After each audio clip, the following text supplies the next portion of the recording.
ओम नमो भगवते वासुदेवाय।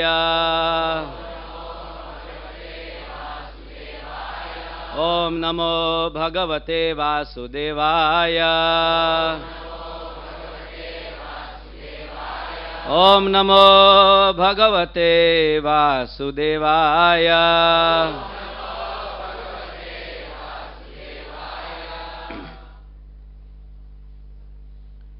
We're reading from Sri Chaitanya Charitamrita, Adi Lila, chapter 4, text number 96.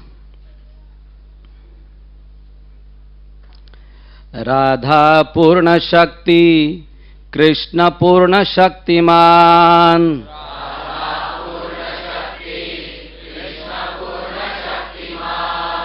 दुई वस्तु भेद नाई शास्त्र प्रमाण।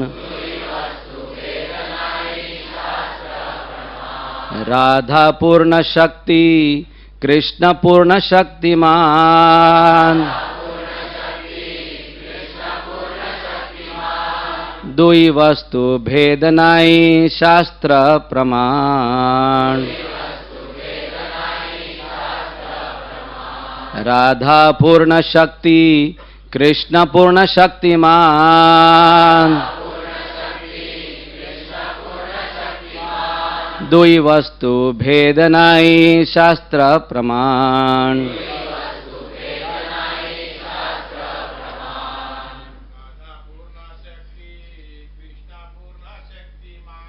राधा पूर्ण शक्ति कृष्ण पूर्ण शक्तिमान।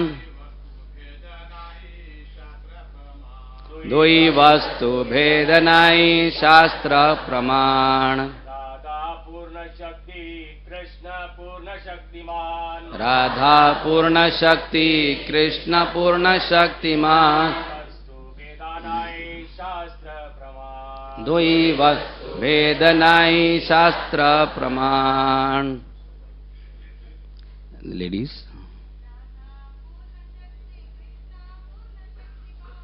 राधा पूर्ण शक्ति कृष्ण पूर्ण शक्तिमान।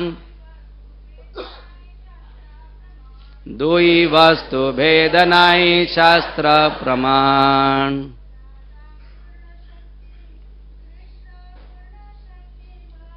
राधा पूर्ण शक्ति कृष्ण पूर्ण Shaktimaan.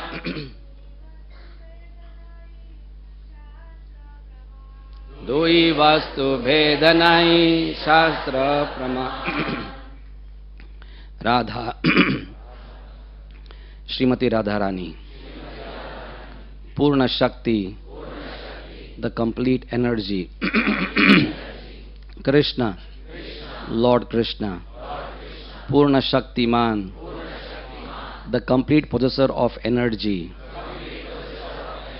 Dui, two, vastu, things, bheda, difference, nai, there is not, shastra pramana, the evidence of revealed scripture.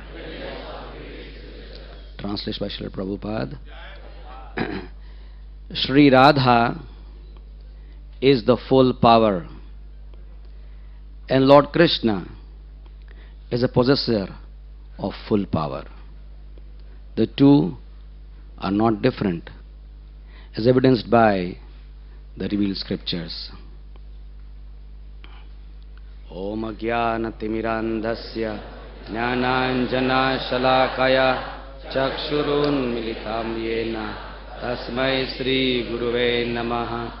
Sri Chaitanya Manobhishtam Sthapitam Yena Bhutale Swayam Rupa Tadamahyam Tadati Swapadantikam Vandeham Sri Guru Sri Yuta Padakamalam Sri Gurun Vaishnavamscha Sri Rupam Sagrajata Sahagna Raghunathanvitam Tam Sajivam Tam Savadhutam Parijana Shahitam Krishna Chaitanya Devam Sri Radha Krishna Pada Sahagna Lalita Sri Vishakhanvitamscha हे कृष्णा करुणा सिंधु दीनबंधु जगत्पते गोपेशा गोपिका कांत राधा कांता नमोस्तुते तप्त Kanchana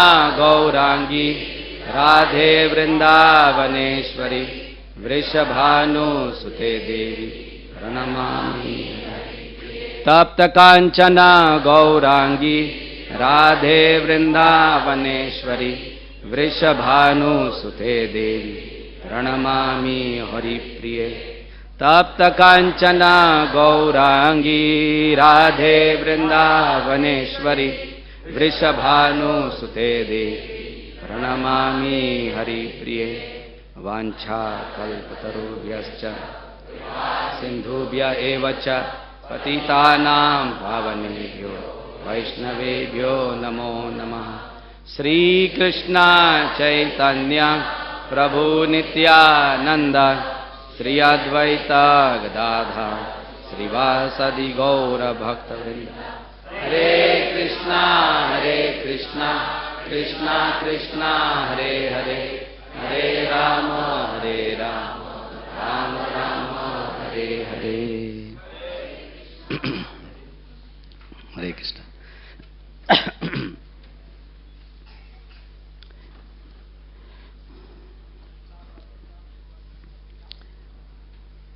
Today we are all of us the recipients of Supreme Mercy already, because we have gathered here on the holiest of holy days, the appearance day of the Supreme Goddess,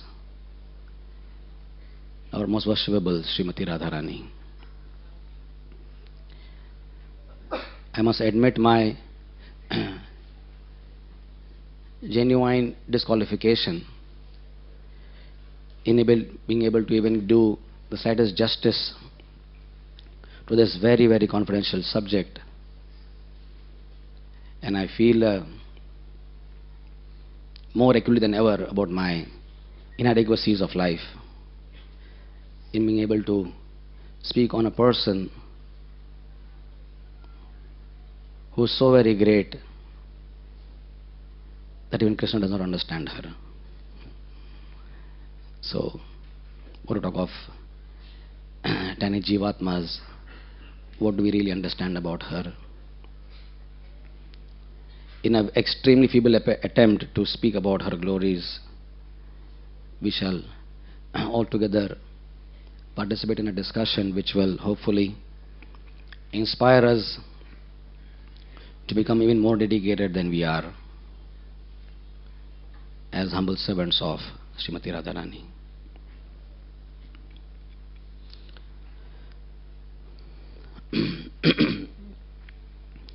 As this particular sloka is saying, Sri Radha is the full power and Lord Krishna is the possessor of full power. The two are non-different as evidenced by the revealed scriptures.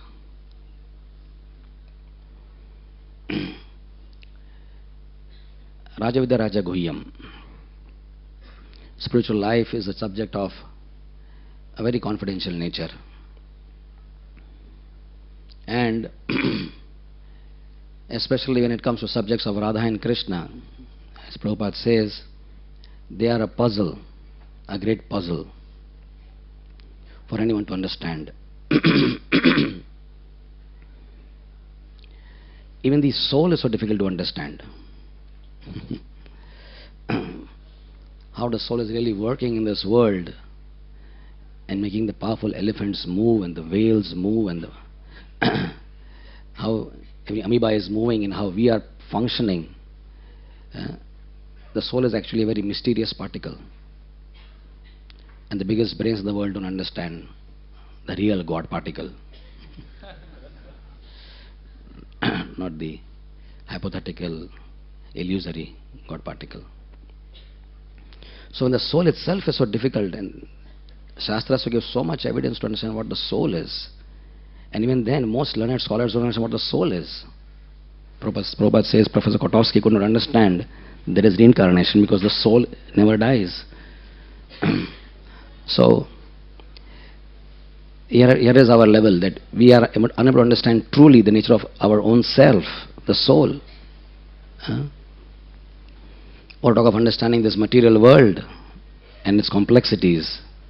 How much research, how many journals, how much of billions of dollars to understand what this material nature is all about.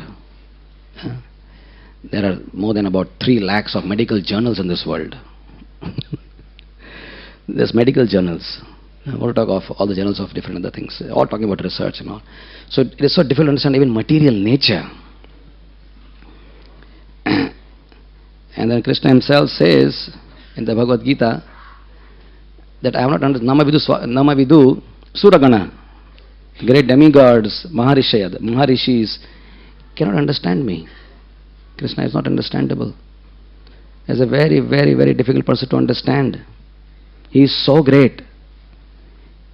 He is so great. As Prabhupada says sometimes, everyone says God is great. But that's a very, very poor statement, understatement. God is supremely great. Supremely great. And there is nobody greater than Him. Mataha parataram nanyat. So Krishna himself is so great, and we Jivatmas, we may think as devotees, we are fledgling devotees in this movement, we may think that, oh, of course I understand Krishna. I mean, what do you mean you don't understand Krishna? I do understand Krishna. I mean, last 20 years I've been studying about Him. But then we fall flat in our nose in shame when we really hear the prayers of Lord Brahma, who's at least 1 quadrillion times more intelligent than us, to say the least. Because he knows material nature, he knows its creation. And he offers his prayers in 14th chapter of the Srimad Bhagavatam, 10th canto. Said, let anybody say what they want to say. But I must admit here very, very frankly, in front of all of, in front of everybody, for the whole world to know, for all times to come, that I admit I don't understand, I don't even begin to understand who you are, dear Krishna. Who's saying this? The supreme authority in this entire creation is saying, I don't begin to understand Krishna. So we should hold our statements back if we think we don't understand Krishna. We really don't understand anything of anything practically. We are complete fools. And that's the way we learn from our spiritual masters. When we sit in front of our spiritual masters with this attitude of being a fool, then we understand something, because that attitude of humility will allow some knowledge to sink and percolate down into our consciousness. Otherwise we'll be only hovering on the intellectual platform of understanding, which we think is real, but it is not real, because intelligence is material, it is not spiritual. It's matter. Intelligence cannot really hold anything substantial spiritually. It has to come into the level of the heart. So now we're going to talk about somebody who is beyond Krishna. Right? We're going to talk of Krishna's personal life, his personal pastimes. So if Krishna is so difficult to understand, how can we really begin to understand Srimati Radharani? Right? So what we are trying to communicate is that this is a very, very lofty subject matter. However abused it has been in the material world by being misappropriated, misdisplayed as something very cheap and lowly and amorous in nature, we Vaishnavas are going to be extremely careful in even approaching the zone of the pure realm of love of Srimati Radharani and Krishna. And if we do not have a proper attitude, spiritual life is all about attitudes. It's not about knowledge. It is not about knowledge. It is not about Gyan. It's about the proper attitudes towards the Gyan. And if we don't have the proper attitudes, we will absolutely miss the point. We will just miss the point. Even in scientific circles, unless you have a proper means to approach the experiment you're performing, the means are very important. If you have the right means, then you reach the right conclusions. In mathematics, you have to use the IS formula to get the right conclusions. Similarly, in spiritual life, if we have the proper means, we will not reach the proper conclusions of love of God. The goal is love of God, but the proper means are important. So, Srila Prabhupada has warned us, the Acharyas have warned us to get rid of our conditioned thinking of what Radha Krishna is all about. There is absolutely nothing material about that relationship. Because we have seen so much of perversion in this world at all times. In fact, we have been involved in that perversion ourselves. Right? So to look through a lens of complete perversion and distorted consciousness, we are obviously going to think of Radha Krishna in a very, very distorted manner because of our distorted consciousness. Right? So unless you look at them with a pure mind, with a pure heart, you will not be able to see their purity of relationship. There is nothing material in that relationship. There is nothing sexual. There is nothing amorous. There is nothing mundane. It is absolutely 100% pure subject matter. No matter what the world has displayed it as. And therefore we find that most of the scriptures don't even talk about this subject. The scripture is supposed to be giving knowledge to mankind. But most scriptures don't even talk about Radha and Krishna at all. At all. And they talk about Krishna also in a very indirect manner, in fact.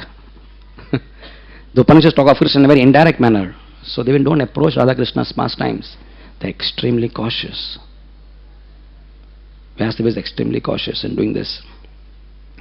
Only after his dissatisfaction of writing so many Puranic literatures, 4 Vedas, 100 Upanishads and many other scriptures, when he went to his Guru Maharaj, Narad Muni, then he said, okay, now you write about the exclusive scripture which talks about the purity of Shuddha Bhakti. And then he brought forth the scripture called as Srimad Bhagavatam.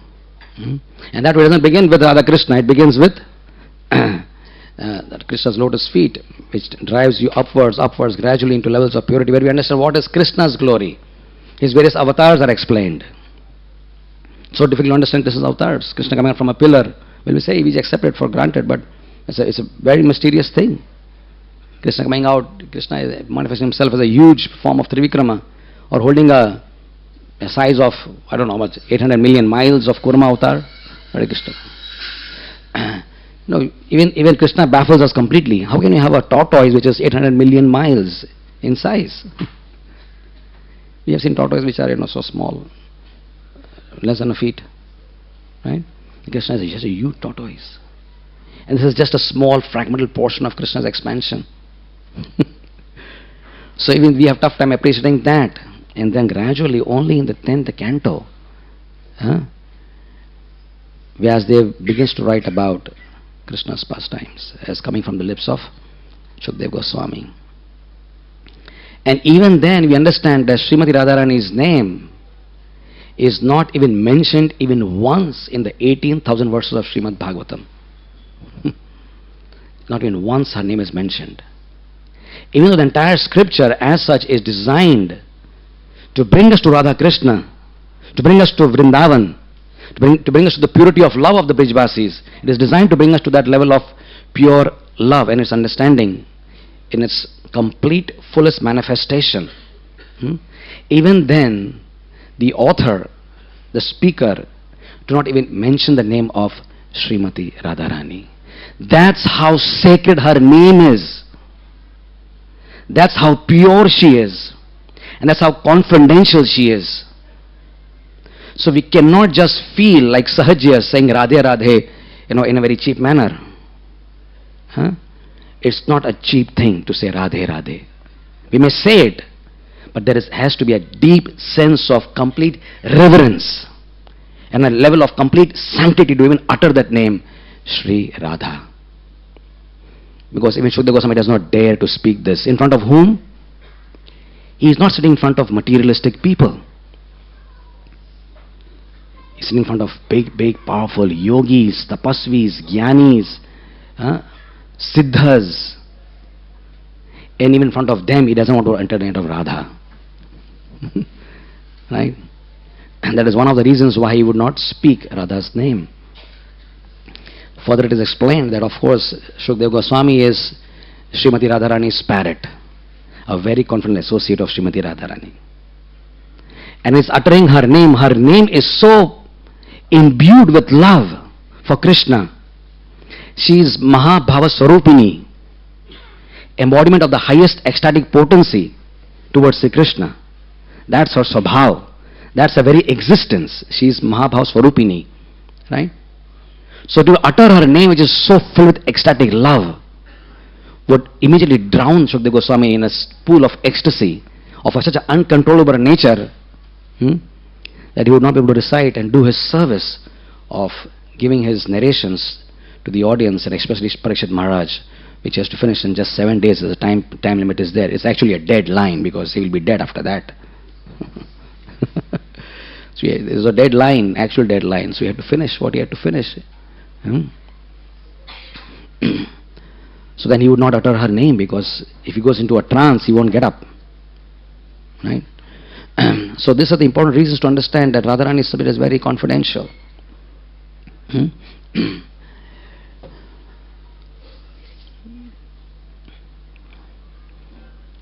So whether it is Srimati Radharani or it is Vrindavan, we must always hold these subjects and these places, holy places like Barsana, Raval, Vrindavan, in very, very high esteem within our minds. The holy Jamuna, the greatest and the purest hill of all hills, the worshipable Govardhan hill, they are all very high subjects and objects of reverence and worship, which we can never ever make the tremendous mistake of taking them as ordinary.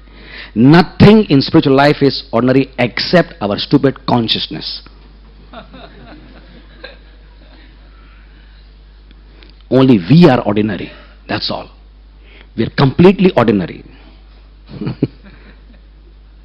In fact, we are extraordinarily ordinary. But the whole world sees otherwise. They see Radha Krishna as ordinary. What a pity. So we have to go as only by the paramparaik understanding and not deviate. What is the nature of Srimati Radharani? Krishna has got 3 potencies primarily. His Parashat Vividhaiva Sruyate, many potencies. 3 primary divisions: Bahiranga Shakti, external energy, predominated by Durga Devi; Jiva Shakti, which is all of us, the marginal potency of the Lord; and then you also have the internal Shakti or the Antaranga Shakti. That is Krishna's own personal Shakti. We say in this verse, Krishna is Purna Shaktiman. So we must understand what are Krishna's Shaktis first, before we understand the internal part.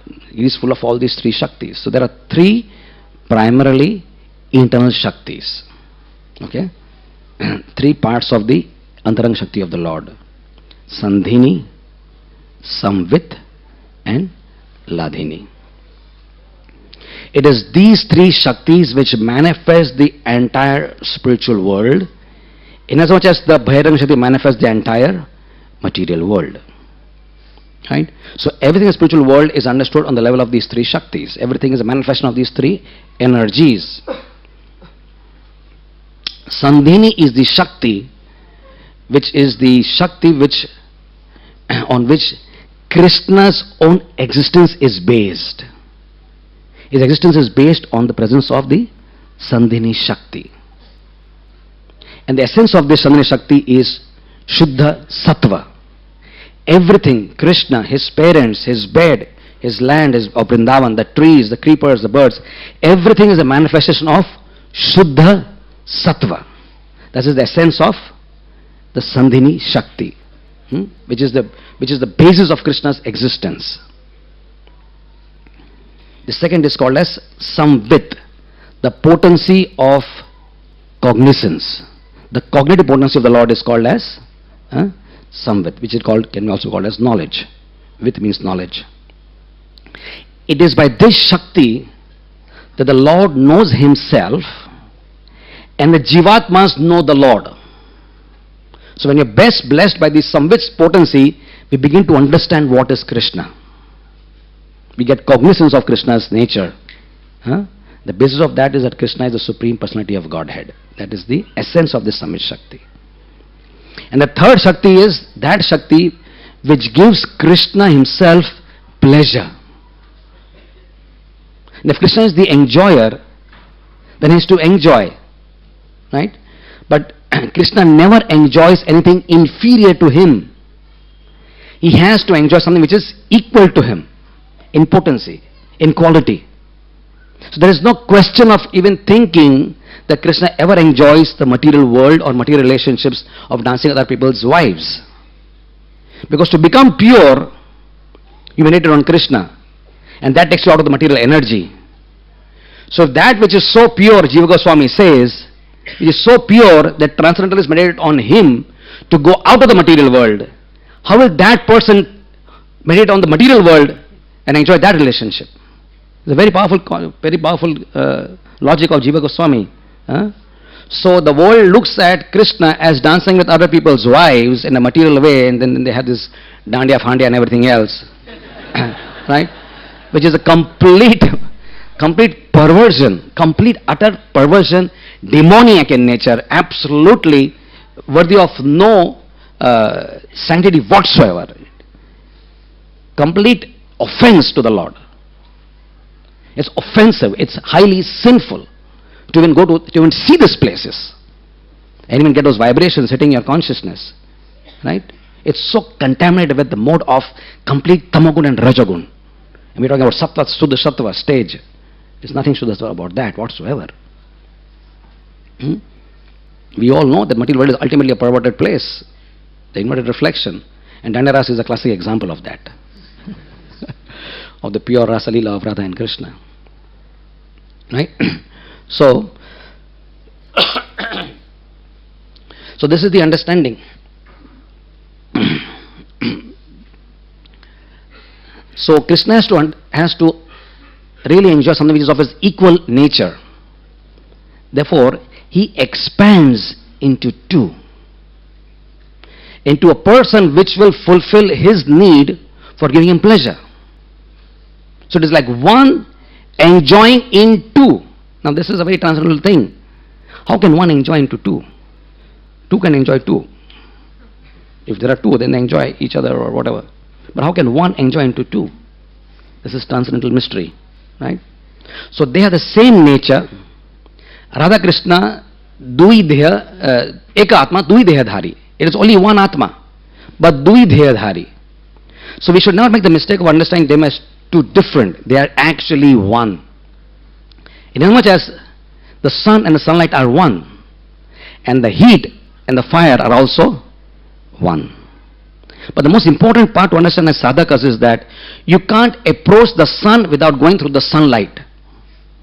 We will never see the sun ever in our life if we don't take shelter of the sunlight. And we can never approach the fire unless we go through the experience of heat. Right? So if you have to approach Krishna, who is so unapproachable, even through the Vedas, right? Brahma Samhita says that, Atma Bhakto, Vedeshu Durlabham, Adurlabham Atma Bhakto. Vedas cannot approach Krishna. But if you want to approach Krishna at all, which is the goal of our life, we are Krishna's servants. It is revealed through Sanatana Goswami very clearly. Jivara Swarup Hoy. We are his eternal servants. And we want to serve him. We want to desperately serve him and not serve our senses and this material world and material relationships. We want to serve wholesale Krishna. His object of all love and service. But we have to understand how to serve Krishna. So if we have to approach the Supreme Shakti, the Supreme Shakti Man, Krishna, we have to go through his Shakti, his Ladini Shakti.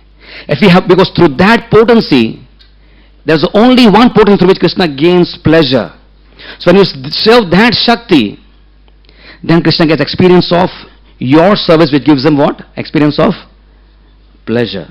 So if we have to give pleasure to Krishna, and of course we want our service to give pleasure to Krishna, otherwise why are we serving him? Right? If it's not going to please our master, then why do we serve him?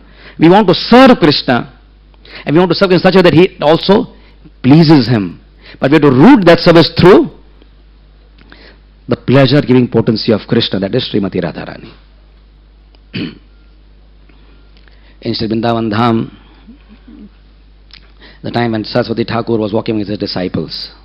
And a very rich person, a very rich merchant, very almost royal person, was circumambulating Sri Radha Kund by Dandavat Parikrama. Everyone, all of us have seen that modality of worship, where you stand in one place and offer flat Dandavat pranams to the Govardhan and Radha Kund on the right side of your body. You get up and then you put again your legs where your head was, and you go on like this, circumambulate the entire Radha Kund area. And the disciple was very much, oh, look at this devotion. What devotion is this? He says, Guru Maharaj, this is such a wonderful exhibition of devotion. How wonderful this person is worshipping Sri Radha Kund. Saraswati Thakur said, yes. But there is a very great difference between his understanding and the understanding of the Gaudiya Vaishnavas. He is worshipping Sri Radha Kund nicely, thinking that Krishna is Supreme Personality of Godhead, and Srimati Radharani is his greatest devotee.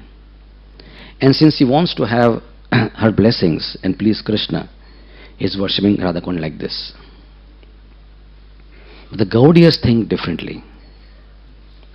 We think that the supreme worshipful person in our life is Srimati Radharani. And we worship Krishna because he happens to be connected with Radharani. Because Krishna loves her so much, therefore we worship Krishna. So in the Gaudiya line, please try to understand that even though we say that Shakti and Shaktiman are one, the Vedantic philosophy explains that energetic are one. This is the Vedantic understanding of Siddhanta. There is no difference between the Shakti and the Shaktiman. They are actually one. But when we enter the zone of Rasa Tattva, of rasas, of mellows, then we see that actually Sri Radharani excels Sri Krishna. The whole world, for the whole world, Krishna is all attractive, right? Krishna actually is all attractive. Millions of cupids, Kandarpa Kotika Mani Vishesha Shobham Govindam. Govindam is so, Krishna is so beautiful. And he actually is so beautiful. I mean, Indra is very beautiful also. The demigods are extremely beautiful, being bodies made of sattva guna. They are very beautiful people. But the body of Indra is Stula Deha. And many apsaras might be attracted to him, to serve him. But we go in the realm of purity, of higher levels. Then because Brahma's body is full of intelligence only. There is no flesh. Right? So we can be more subtle bodies, more pure bodies. When you cross the Viraja, there is nothing material anymore. Only pure. So Krishna's body is pure. Sachitananda Vigraha. So Radharani's body also is completely pure. Sachitananda Vigraha. It is nothing material about it. So, as we go higher and higher, we understand this particular phenomena, that Radharani's body is completely pure. There's nothing material, there's no blood, there's no flesh. And Krishna attracts millions of cupids who become completely baffled when they see Krishna's beauty. But where is Krishna attracted to whom? What baffles Krishna? What makes the cupids look at Krishna and then the bow and arrow just falls from their hands? They just cannot shoot an arrow at Krishna because Krishna overwhelms them with his beauty. So Kamadev is completely incapacitated in looking at Krishna. But when Krishna looks at Radharani, he is completely bewildered by her beauty. What is the reason of Radharani being so beautiful? She is beautiful because of the beauty of her love for Krishna. So that's what makes Radharani so beautiful. She's of course always very young. Gokula Taruni Mandala Mohite. Krishna is always in the spiritual world. Krishna is always in the Kaishora stage, very young boy. Radharani is eternally very young. Her lotus feet are very divine. She has got 19 beautiful signs on her lotus feet, divine lotus feet. It's explained that, of course, in Krishna's pastimes, in the spiritual world, that he has so many gopis who are serving him with love. And once Krishna was actually there with a great gopi called as Viraja. And Krishna was very pleased to accept her service. Now please understand, we're talking about pure service. This is nothing mundane about this. In pure love, she's offering her seva to Sri Krishna through her singing, through her beautiful kunja she had made, and prasad she was offering to the Lord. And when Srimati Radharani learns of this, she becomes very angry. Srimati Radharani's anger also, just like her, is very pure. Whatever emotion Radharani goes through is only to enhance Krishna's love for her. That's all. Only one purpose, a very pure purpose. Only to increase Krishna's love for her. That's all. And give Krishna pleasure. And then see Radharani, when she understands that Krishna is with some other gopi, then she marches to that kunj of Viraja in a beautiful chariot. If you listen to the description of the chariot, you will be bewildered. So I'll bewilder you for a while. The chariot is 100 yojanas tall.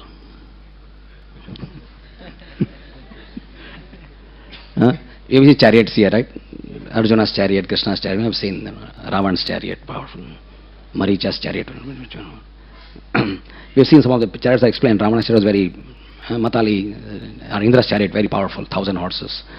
But this chariot is 100 yojanas tall, 100 yojanas wide, 10 yojanas wide. It has 100,000 rooms inside that. And 100,000 wheels run this chariot. We are in the spiritual world now, so stop thinking materially. We are not talking about a mundane Rolls-Royce car with some stupid rubber tires. The tires are made up of pure, precious jewels. 3 million kalashas are there. Anyway, this is the chariot. This is the personal chariot of Srimati Radharani. And she has 630 million gopi assistant friends. Spiritual world, it's unlimited. So they go towards this kunja, and as soon as Viraja comes to that Krishna has come, Krishna just escapes from there and disappears, and then Viraja, she turns into a beautiful river, the Viraj river. We know the Viraj is boundary between the spiritual and material world. This river also has 100 million miles in length. 100 million yojanas, nothing is mile. Mile is our mundane. 100 million yojanas wide and 100 yojanas in diameter. Anyway, she's fantastic. And then, of course, Krishna disappears and Radharani is very angry, and there's a whole beautiful pastime given about how she talks with Sridama, who's guarding this place, and there's a big controversy takes place over there, and Radharani just pushes Sridama aside. You get away from this place. He's a guard there with all his gopas, and just get aside, let me see who's inside. And Krishna has disappeared, Vijaya has disappeared also as a river, and then she comes out, and there's a big transcendental angry conversation between Sridama and Srimati Radharani. And in the process, they curse each other. There is some Lila for the Lord, for them to come here, right, to the material world. So he said, you will be born as a demon, Radharani says. And you have to go to the material world. He said, you also will go to the material world. You'll go to Bhuloka, right? You'll be separated from your Lord for 100 years. So this particular cursing, counter-cursing type of thing which takes place actually is a beautiful reason for Radharani to come to this material world. And Sridham comes in this world as Sankhachura, a demon, who is here in this world for 500 yugas, and then ultimately Krishna delivers him. Right? So this is a pastime which is the beginning of the descent of Srimati Radharani into this world. Nonetheless, to Srimati Radharani in the process makes a beautiful, beautiful kunja for Krishna, just to attract Krishna towards her. A beautiful kunja of so many forest flowers, bumblebees, mallika, jasmine flowers, beautiful peacocks and birds and fragrances. She calls Ganga, she calls Jamuna, and they make a moat around as a protective, beautiful, nice river around this forest. And then she begins to play her beautiful transcendental flute. And she attracts Madan Mohan Krishna towards her. And when Krishna comes there, he is so much overwhelmed with love for Srimati Radharani that she has made this whole forest for his exclusive pleasure. And then Krishna says, this forest will be called as Navavrindavan. And the wise will know this as Navadvip. So Navadvip is a forest, is made personally by the hands of Srimati Radharani. Therefore it is very, very dear to Radha and Sri Krishna. And Krishna blesses this forest by saying that anyone who comes here and serves us will attain the eternal mood of service of the Brijvasis. And all the holy persons will reside over here together. So we understand that to approach Vrindavan Dham, we have to, just to approach Krishna, we have to go through Lord Chaitanya. To approach Vrindavan, we have to go through Navadvip. Because it is Radharani's own personally created forest for Krishna's exclusive pleasure. Right? So then, of course, the descent of Radharani and Krishna is explained. So there are various stories of how Radharani descended to this world.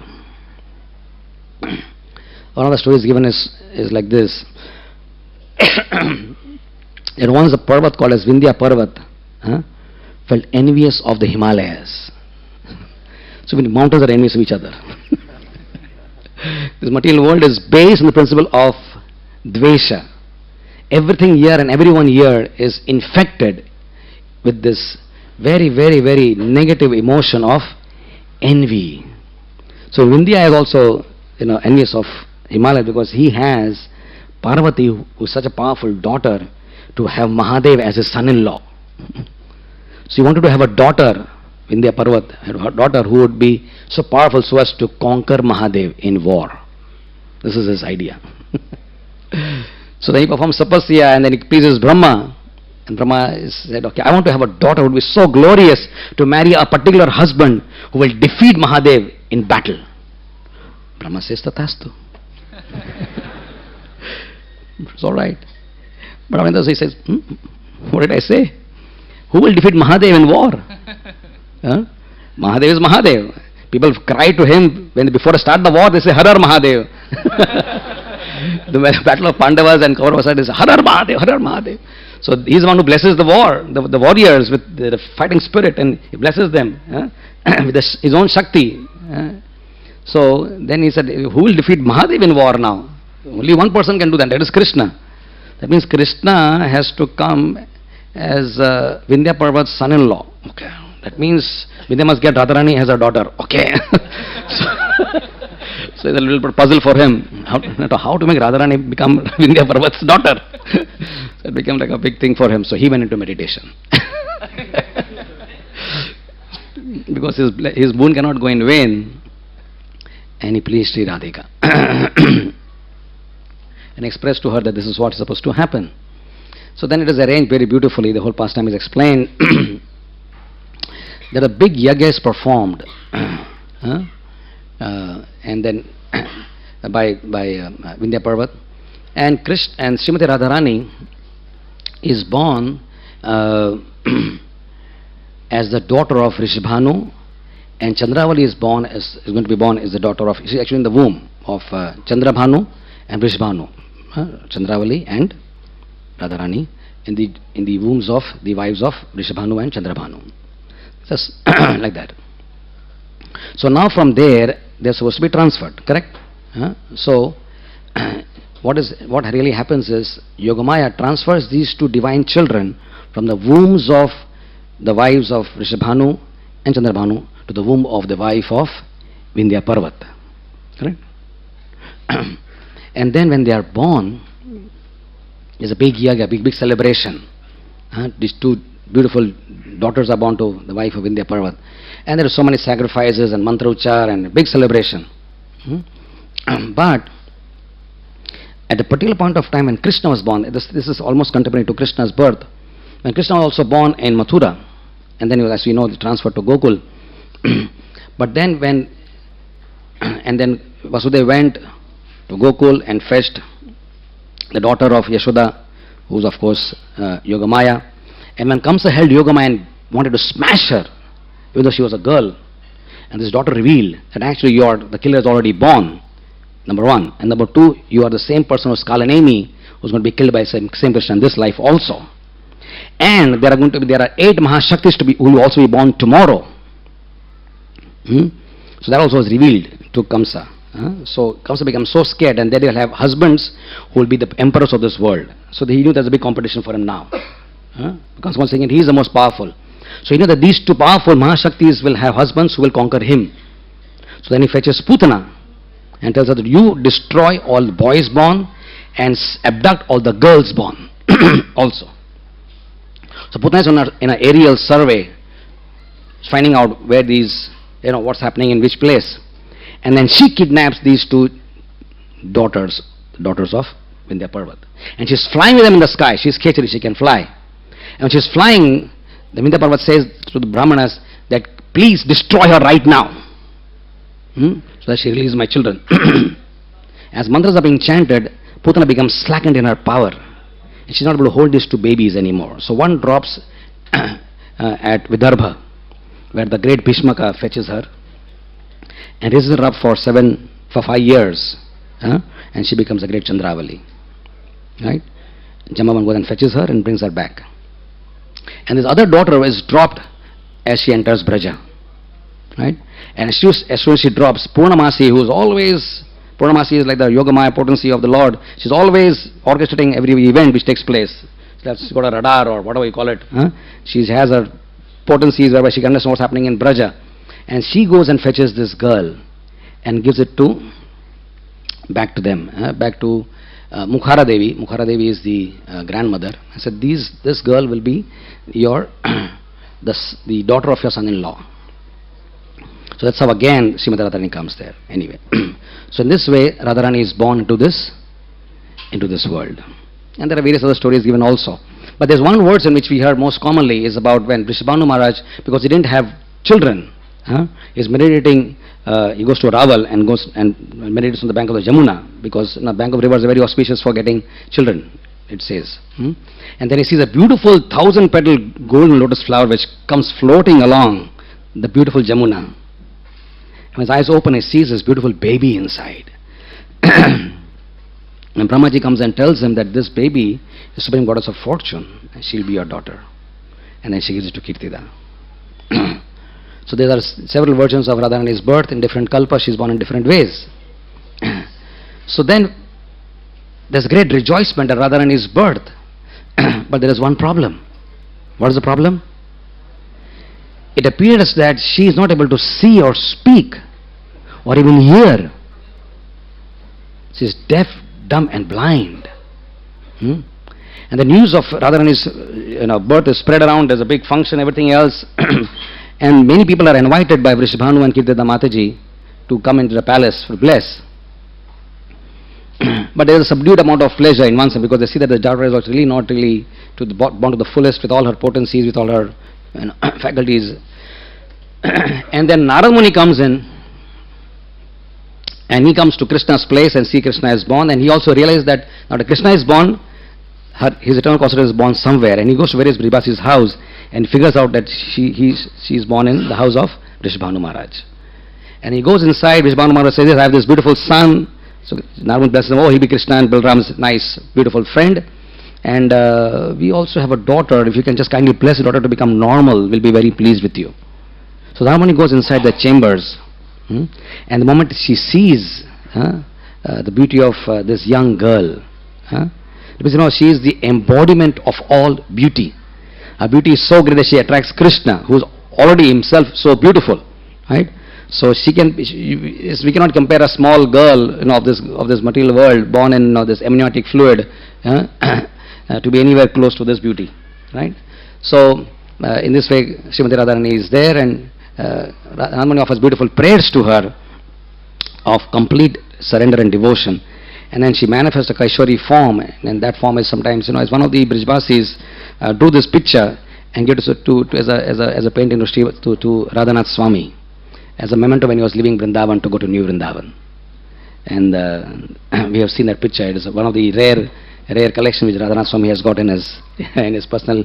He has hardly anything as personal, possessions except his love for Krishna, his faith in Guru, and some of these beautiful pictures which are given by Brijva system. So in this picture is the same vision which Radharani is said as a beautiful young girl with her, with a sari raised like this, and she is with the head red color sari. Some of you may have seen that picture of Radharani like that. And then when all the other people also come, Krishna also comes along with Nanda Maharaj and Yashoda. And as everyone is inviting each other and talking about various things and sharing happiness, Krishna sneaks into the inner rooms, right? And this particular picture which we are seeing right now is what really happened. Krishna just crawls up to the cradle of Srimati Radharani, right? And Radharani is still eyes closed, doesn't appear to hear anything. And Krishna just comes and with his beautiful, soft, resplendent, transcendental touch, touches Sri Radharani, right? And the moment Radharani feels Krishna's love and his affection and the purity of his touch, then she immediately opens her eyes. Srimati Radharani ki. She didn't want to see anything of this stupid world, of this jada world of matter. She just wanted to see first Krishna, the only object of her love. So she began to listen, she began to speak, and she began to see. This is very important for all of us to understand this Leela. That this is the qualification for becoming servants of Sri Radharani. To use our body only for Radharani and Krishna's pleasure. To use our faculties, we say that Rishikena Rishikesha Sevanam. We have this body which God has given us. We abuse this body for sense gratification, for fulfilling our individual selfish material desires based on what the concocted mind, perverted mind creates. But this body is only meant to serve Krishna and Sri Radharani. And as if we are genuine followers of Radharani, then this should be our role model. To use our service for Krishna's service. To not use the eyes for seeing anything mundane, the television, the mundane hoardings, the bad things of this world which are forbidden to be seen. To touch the forbidden things which are not to be touched. To not really speak the things which are forbidden to be spoken about. So this is something which we have to be very careful as sincere servant of Srimati Radharani. Right? This is a very important story to reveal the sanctity of the use of this body in their service. Anyway, as she grows, and there are various beautiful leelas given and her pastimes are described, she has 25 beautiful qualities. Of course, she has unlimited of them, but 25 are described by the Acharyas. Right? The primary quality of Srimati Radharani is her compassion. That is the prime object by which she is actually full of compassion. So it is said that Radharani does two things simultaneously. One is she pleases Krishna by her transcendental service, and second is she nourishes the devotees, bhaktera poshana. Right? So we say that Krishna is the source of all the avatars, all the three Purusha avatars, all the avatars, everything is born from Krishna. And from Radharani's side are born the gopis, the queens of Dwarka, right? And the Lakshmis. So queens of Dwarka, the Lakshmis in Vaikuntha, and the gopis, the Lakshmis, and the queens of Dwarka are all born from Radharani's side. But the power to please Krishna, that ability to love Krishna, comes from Srimati Radharani. So when she blesses a person, what is the meaning of saying that Radharani nourishes the devotees? When she really blesses the devotees with the potency to please Krishna, that is her nourishment. We can't really serve Krishna unless Radharani blesses us. So the blessing is what? Her blessing is devotional service. Devotional service which we all perform, whether it is stringing a garland, or putting pujari work, or distributing a book, or making a nice jhula for the Lord, of cooking for the Lord. All these devotional services are blessings of Srimati Radharani. So therefore, a devotee learns with this meditation that serving devotional service is never a chore. It's not a mundane thing. It's not ever a burden. It is the greatest blessing of Sri Radha upon a Jivatma to be able to render service to Krishna. Right? So every act of service is taken with that element of deep gratitude. That this is something which I have been given by the Lord to serve Sri Krishna. So it's the blessing of Srimati Radharani. So every service which you all render, the service of speaking, of hearing, of kirtan, everything in the realm of Krishna consciousness is the blessing of Srimati Radharani. And nothing is high and nothing is low. Whether it's giving a pravachan or distributing 100 million books or just sweeping the floor or cleaning the toilets of the devotees, everything, or making crowd control in a yatra or holding just a simple arrow. The yatras have this simple arrow where this says, okay, go this side. So when they're holding a simple arrow at a road junction or a signal, that also is a service to Srimati Radharani's devotees. Right? So nothing is ordinary in Krishna consciousness. As I said before, it's only thing ordinary is our consciousness. So how do we really learn to approach Sri Radharani properly? How do you learn to do that? So we'll discuss a few minutes about this important subject. We approach Srimati Radharani only and only through Lord Chaitanya. It's very important to understand that. That these two personalities, Radha and Krishna, have come together in the mood of Lord Chaitanya. It starts with Madhavendra Puri actually. Madhavendra Puri is a person who first brought this mood of love for Srimati Radharani into this world. Before Madhavendra Puri, in the Sampradaya, there was no mention or understanding of Radharani at all. It was only worshiping Krishna in Aishwarya Bhav. But we can see a very important Leela took place. That Madhavendra Puri was old and he became sort of apparently invalidated by his sickness and he was bedridden in an apparent state of helplessness of his body. Then a very special person comes and serves him.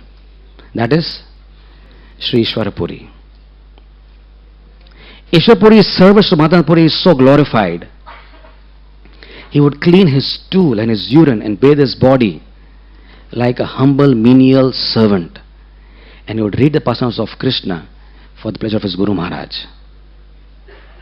This is very important pastime for sadhakas to understand, that only when we go into the mode of menial service to the Vaishnavas, you are blessed by your spiritual master. And the blessings are so great and so powerful that Supreme Lord, the combination of Radha Krishna, comes in this world as a disciple of Ishwarapuri. Such important pastime. God becomes the disciple of a person who becomes a humble servant of his spiritual master. That is the way to approach Radha Krishna. As far as our sadhana is concerned, our sadhana is not the fullest means of attaining Radha Krishna. We stress on sadhana all the time, but please understand that that in itself is not complete in itself to attract the mercy of Radha and Krishna. Then what do we attract the mercy of Radha Krishna? We get it only by the power of one thing, that is called as grace, kripa. Only grace is our qualification to approach Radha Krishna. We can never barge into Radha Krishna. We can never barge into Lord Chaitanya also. But we are seeking for grace. So today actually Radhastami is such a pure day. The whole day is the manifestation of Sri Radha. The whole day, like we have a deity form of the Lord. So this is like a deity in time is Radhastami, is Radharani. This whole 24 hours of today's day is deity in time, embodiment in time. Therefore, this whole day is not different from the same Radhastami which was there so many years ago when the Radharani was born in this world. The whole day is worshipable. Whatever we do today is wonderfully received by the Lord and Srimati Radharani. Right? So, how do we get this grace? Now, Lord Chaitanya Mahaprabhu, please try to understand this very carefully. Lord Chaitanya is the embodiment of unlimited grace. So, when we approach Lord Chaitanya, we come into the area of, in the zone of zone of grace. Our sadhana is only required to the extent to come into the zone of Chaitanya Mahaprabhu's grace. And the rest will be taken over by the grace factor. So to perform our sadhana in such a way to attract Lord Chaitanya's grace is the only purpose of our sadhana. And what brings it into the zone or the area of Lord Chaitanya's grace? What is the type of sadhana required? The most important ingredient which brings us into the zone of Lord Chaitanya's grace, which is the access point to Radha and Krishna, is the bhav of being a sevak. Only when we think of ourselves as nothing else but a humble menial servant, we enter the zone of Lord Chaitanya's grace. Only service. Therefore, the only quality required is the quality of humility. Humility is the only qualification to attack Lord Chaitanya's grace. It is not our scholarship, not a mantra ucharas, not our dips in the holy rivers, and not all that we do. If it is not associated with humility, it does not attract Krishna's grace. Why is humility stressed again and again and again in Lord Chaitanya's movement? And why is this third verse of Shishastakam so very important for all of us? We always say, Trinadapi Sunichena, Taroriva Saishtuna, Amanina Manadena, Kirtan Sadari. Why is this verse among all the billions of verses in so many scriptures, how has this verse become the most important verse? The most worshipful verse is this verse, the third verse of Shishastakam. Why is it the most glorified of all verses in all the scriptures? There's a very important reason. We are in this material world because of false ego, which dictates a desire to enjoy. Radhanath Swami Maharaj explains that as a materialist we enjoy the things of this world, and sometimes as a neophyte devotee we enjoy things in Krishna consciousness. We enjoy darshan of the Lord, we enjoy yatras, we enjoy kirtans, we enjoy kathas. This spirit of enjoyment is an admixture of prakrita sahajiya bhav. Sounds very astounding. Till we do not eliminate the last tinge of enjoying Krishna, we are not in the camp of Srimati Radharani. Very powerful statement was made by him. We are not here to enjoy Krishna consciousness. Of course, there may be a higher level of understanding. For a neophyte, if he tells us, oh, well, then I don't want to be here. So the newcomers, oh, enjoy prasad, enjoy kirtan. We welcome the newcomers to come. And to that come in the fold of Krishna consciousness, right? But as you go further in a higher realm of thought, to think that I want to be here because it gives me pleasure, we are still millions of miles away from Sri Radha. When we start thinking, what can I do to give Krishna pleasure? Then we enter somewhere closer to Srimati Radharani's grace. And when devotees come to the platform where they only breathe, they only live, they only exist to serve Krishna and the devotees, when they come in that platform of thought process, then actually they are very close to Radha Krishna. Even if it comes at the cost of dying for them, to go into a state of infamy for them, to lose your health for them, to lose everything of this world for them, when you come to that modality of worship, you are close to Radha Krishna. The pastime in this regard is the headache of Krishna. Right? Krishna gets a transcendental headache, which no kerosene can subdue. No kerosene can subdue Krishna. Krishna's headache is transcendental. Narada said, what should I do for you, my dear Lord? What is the cure for this headache? Since Krishna's headache is transcendental, the remedy also is very transcendental. You must get the dust of the feet of my devotees. Like you have a balm, apply, you have a balm. So the dust to be applied on my head, this will cure my headache immediately. No problem. Nadamani is off for serving the Lord. Goes to Dwarakapuri. To all the queens are gathered. Krishna is having a headache. Really? Krishna is having a headache? Okay, what herb? What herb should we get? No, he wants the dust of your feet. Dust of our feet. How can we get the dust of our feet? Everyone withdraws from this. They acutely aware about Krishna's suffering. It is an intense headache. More severe than we can ever imagine. And it's real. It's not pretending to have an headache. Please remember. It's actually real headache. And nothing is going to cure it except the dust. So Rukmini Devi, Satyabhama and everybody else withdraws. Said, if we give Krishna, He's our Lord, He's our Master. How can we get the dust of our feet to Him? If we give to Him, only thing which awaits us is hell. So there are so many devotees, and he comes back now and says, well, I've told everybody about your problem, but they are saying that they will all go to hell, and they don't want to give the dust of their feet. So Krishna's headache is increasing, even more intense. So did he go to Vrindavan? You go to Vrindavan. Tell the gopis about my headache. And the gopis are sitting there. Krishna is in Dwarka. They've been waiting for Krishna to come for over 100 years now. And their eyes are sort of just looking in the direction of Dwarka. And from that same direction, from the same horizon, they see Narad Muni coming. He said, Narad Muni, where are you coming from? You must be coming from Dwarka. He said, yes. How is our Krishna? The only thought is about Krishna. They are Krishna-mayi. Complete absorption in Krishna. There's no other thought. Where is my mobile? You know what happens? You've seen that the moment you get up in the morning. Mera mobile kidhar hai? We don't say, where is Krishna? And Kothai Krishna. And go do something like that.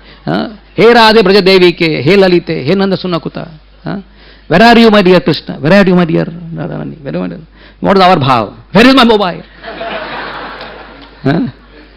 Where is my iPad? Where is my bead bag? Of course, we say that, where is my bead bag? Because we don't know where we keep it. Right? So this is our viraha bhav. Perversion. The stupid mobile has become our Krishna. Right, so this is our viraha bhav. So fallen that we are. And how much we get panicked. All of them experience when you lose your mobile, you become so frantic, right? It's like your life is going to be drawn up. Where's my mobile? Where's my mobile? Where's my mobile? It's like your life is going to be drawn away from you. Intense asakti. So sorry state of affairs. So said, do you want dust from our feet? Take it right now. Are you sure? Krishna, he is worshipped by Mahadev and Brahma and Anantashesh also. All the rishis are worshipping him. He is the Lord of all lords. And the only punishment that can come upon somebody who gives who puts his head on the Lord. Can you imagine putting our head on Radha Gopinath? We don't even put our head on our leg on the altar also. There is a platform. And we don't even hold the pillar to even climb the altar because it is the body of Ananda Shesha.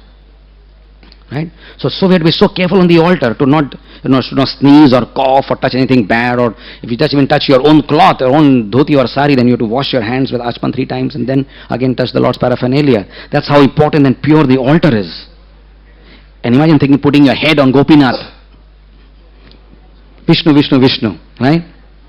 And the gopis are saying, and they of course know philosophy more than us, right? Many of them were great yogis of the past in the Dandakaranya forest. They are Rishichari gopis. They are purest of the purest of the pure.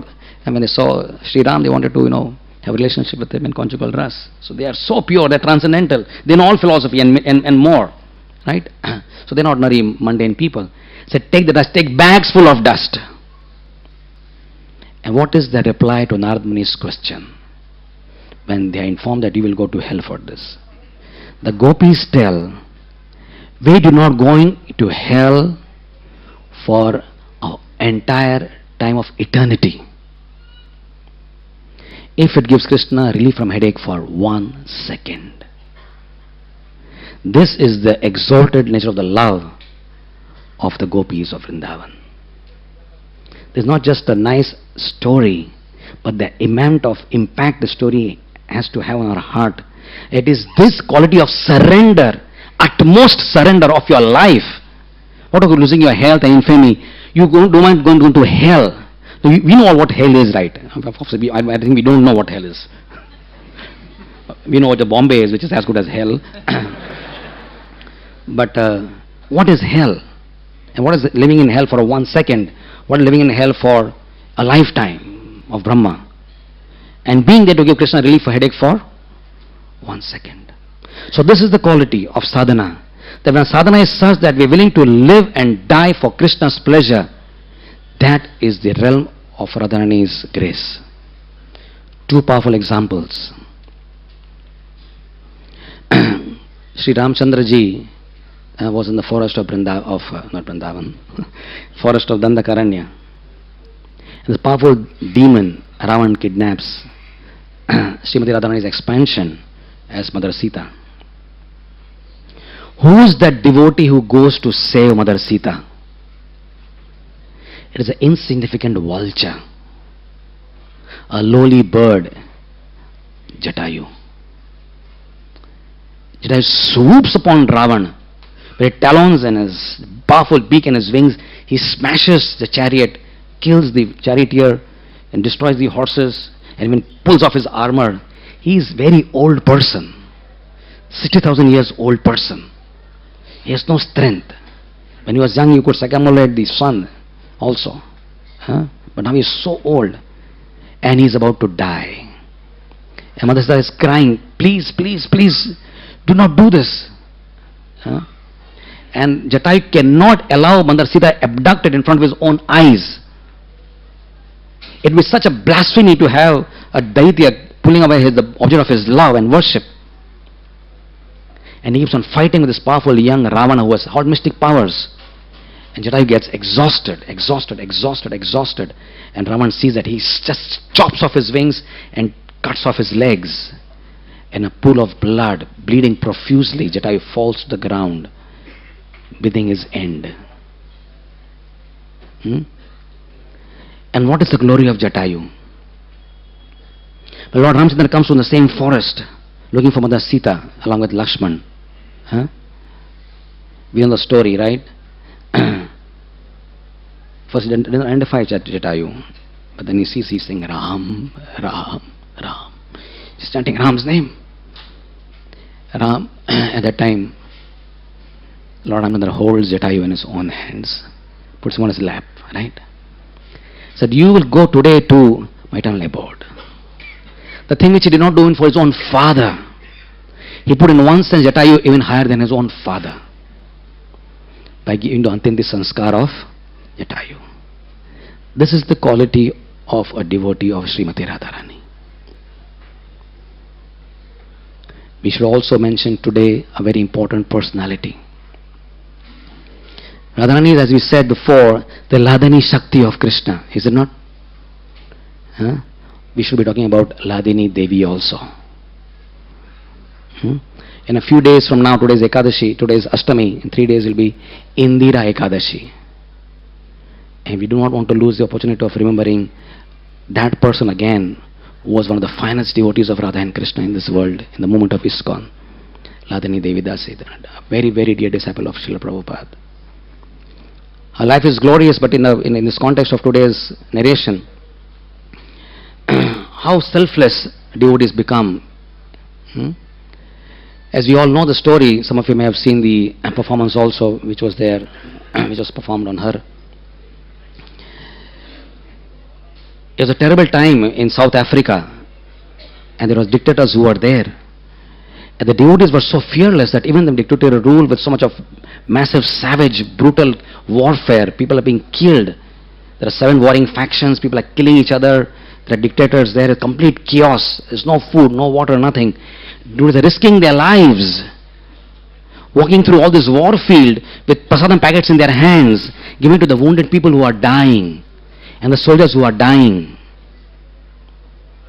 They can hear bullets whisking through their ears, and they're walking on the road. Can you imagine this? Is what ISKCON devotees have done to preach?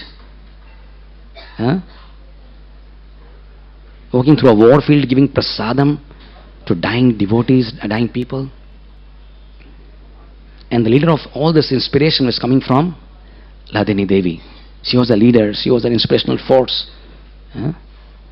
And then of course, the story is very long, but she was preaching to kings in South Africa, to big ambassadors, dignitaries. She was on a TV show, doing so much massive preaching in the tutelage of Bhaktivedanta Maharaj, like their assistant, because Bhakti Maharaj was in charge of serving Prabhupada in Africa.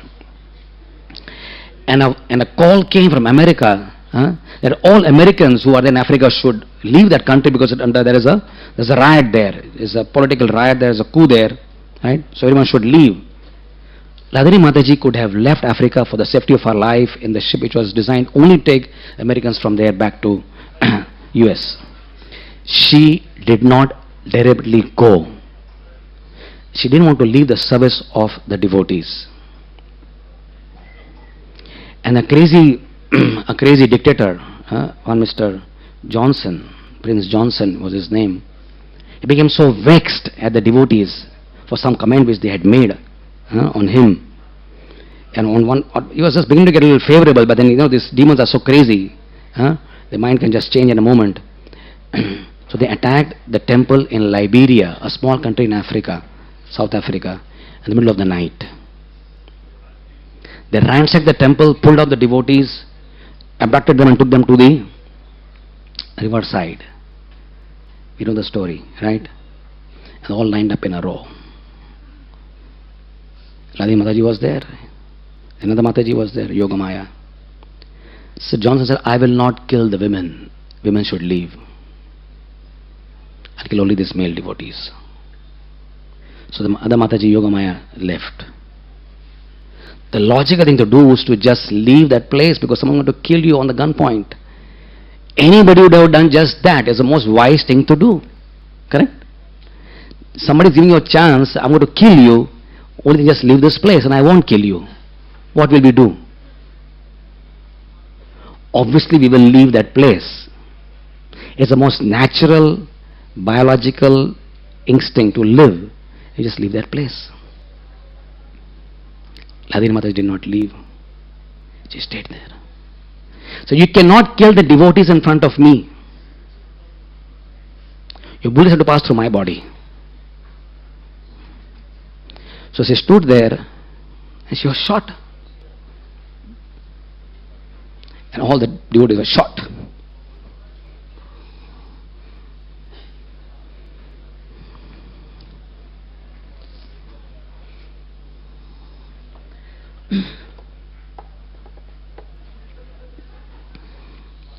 This is the glory of someone becomes eligible to get the mercy of Radha and Krishna.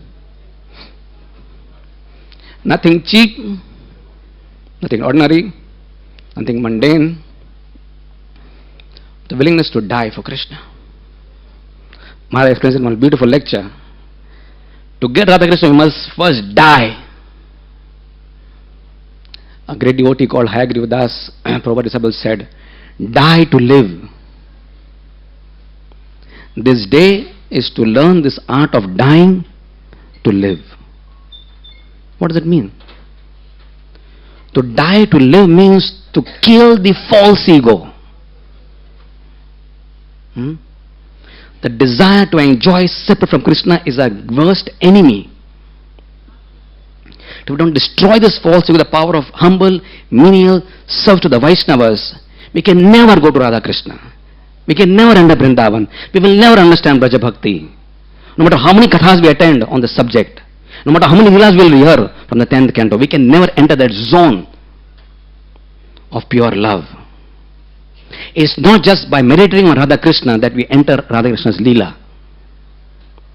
It's not an object of meditation, like the sahajas will teach us. We can only access them through humble menial service. Humility is that anupan. Like when you give a medicine, you give anupan along the medicine. So the medicine, the anupan carries the medicine along with it and makes the medicine more effective.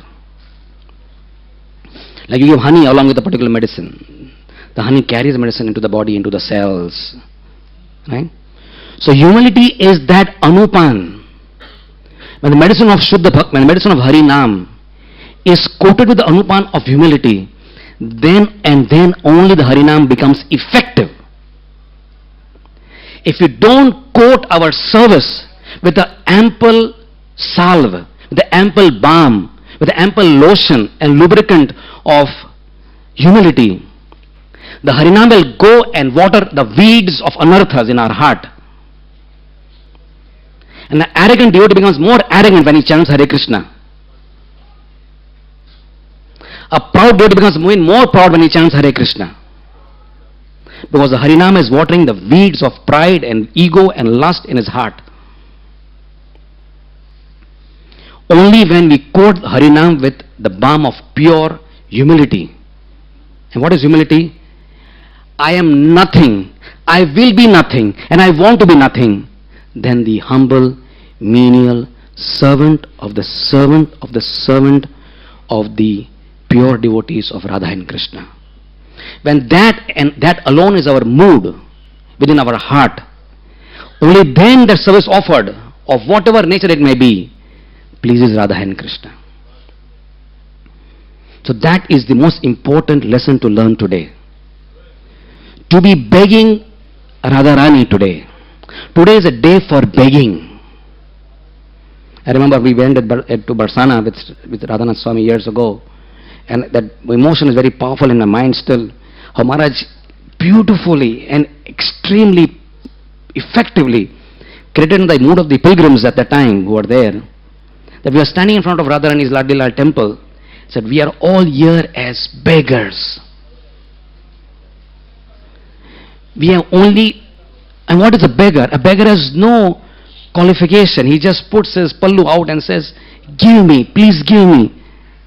And the only thing is, if the just somehow the person passing by, if he just feels bad for you enough, he said, okay, take a rupee or two. There's nothing else. There's no qualification that I've been not eating for a few days. It is not no qualification. He just has to impress the person passing by that I am desperate for some mercy from you. That's it. So today is a day for that begging. Begging for what? Begging for the same mood in which she serves Krishna. She serves Krishna with complete humility of her heart. She doesn't want to enjoy Krishna even a bit.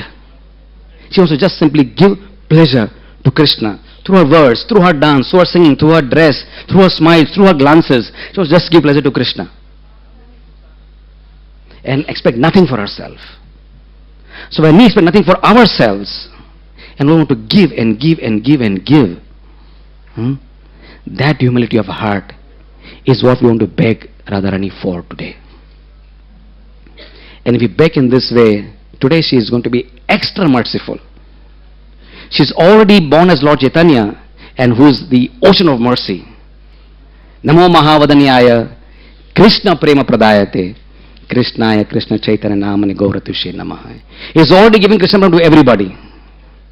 All that is required is this sense of begging, of humility. And then Krishna will flood your hearts. Radha will flood our hearts with this particular bhav, which is similar to her bhav. And it is bhav alone which will carry us to the land of Braja, the land of pure love.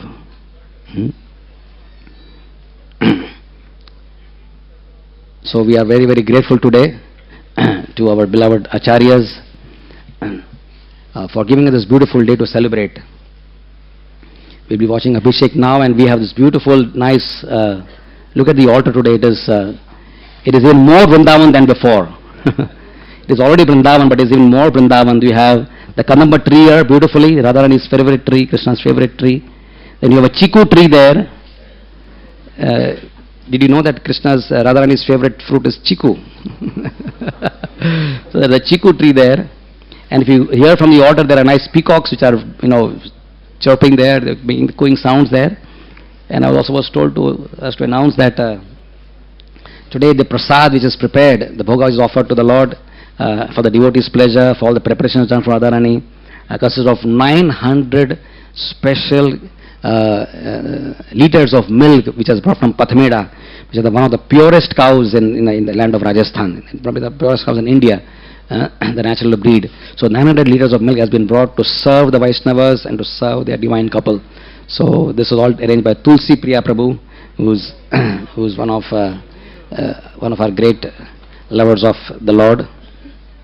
So let us rise in a few minutes now. Oh, no, we don't have to rise. Sorry, we have to sit and let our consciousness rise. Today, let us